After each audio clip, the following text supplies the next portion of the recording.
All right, welcome back everybody. I wanted to do an update video on the wine cap mushroom spawn. These have been sitting in the grow out tent for about a month and a half now, and there's definitely some stuff going on. So I'm going to glove up and pop open these 2.5 gallon buckets so you can see exactly what kind of growth. Uh-oh, nope, off.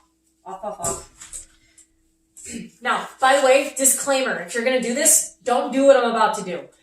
I'm opening these up to show you the progress so far, okay? That's the only reason I'm doing this. Otherwise, I would leave them sit until I was ready to use them.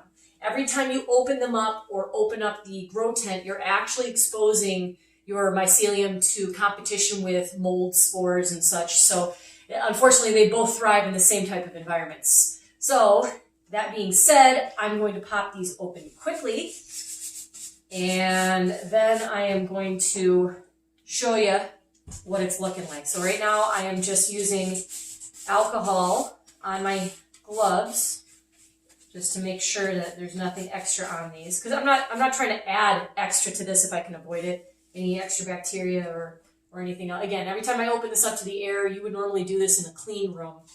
But I've had very good luck with sawdust spawn. So we'll see how this goes. I'm going to pop all these off.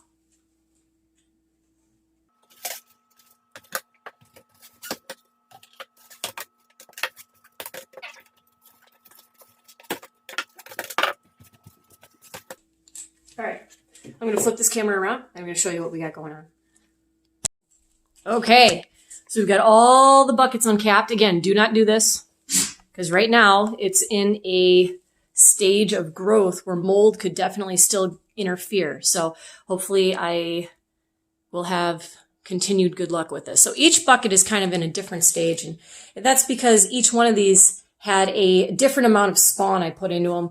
This one had spawn that was actually put on the top, and you can see that that is still breaking down and spanning out. That is the mycelial growth that you're seeing in all of these.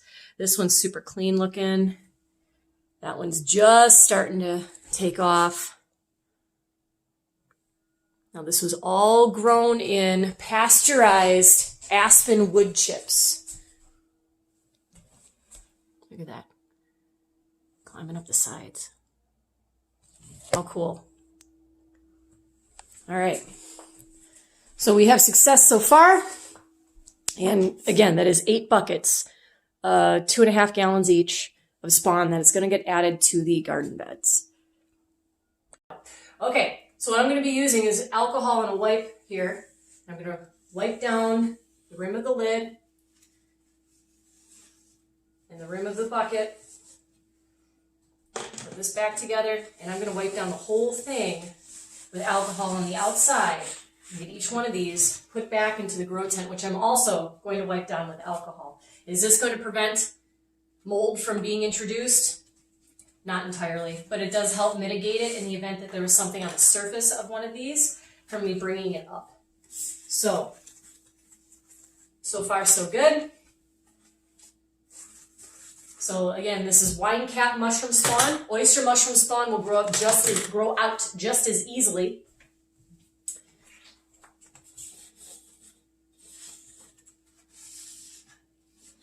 These are also known as garden giant mushrooms.